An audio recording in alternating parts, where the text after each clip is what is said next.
Pak Budi melihat sebuah mobil terperosok ke dalam parit. Tapi anehnya, reaksi pertamanya bukan menolong, melainkan mencabut paku-paku di jalan. Dia ingin menghilangkan bukti. Benar, semua paku itu dia sendiri yang menancapkannya. Dan paku-paku itulah penyebab kecelakaan tadi. Awalnya dia hanya menebarkan paku di jalan, tapi sering terpental oleh truk besar. Akhirnya dia mulai menancapkannya langsung ke aspal. Bukan karena ingin balas dendam pada dunia, tapi karena satu alasan yang lebih gelap. Bengkel mobil di pinggir jalan itu miliknya. Semua mobil yang bannya bocor karena paku pasti akan berakhir di bengkelnya. Dan disitulah dia meraup uang kotor. Padahal dulu Pak Budi masih bisa dibilang orang baik. Dia dan istrinya, Sari, membuka bengkel kecil di desa. Karena lokasinya di pinggir jalan, usaha mereka masih cukup berjalan. Namun sejak proyek pembangunan dimulai, arus kendaraan menurun drastis.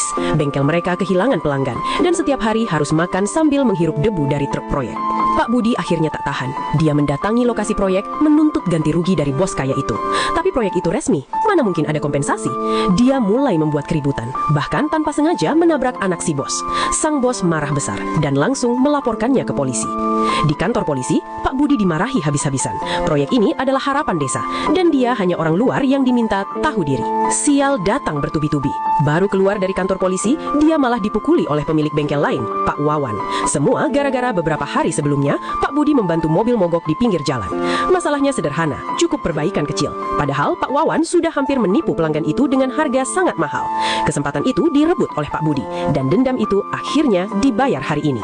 Hidup Pak Budi benar-benar jatuh ke titik terendah. Tak ada penghasilan, di rumah dimarahi istri, di luar dipermalukan orang.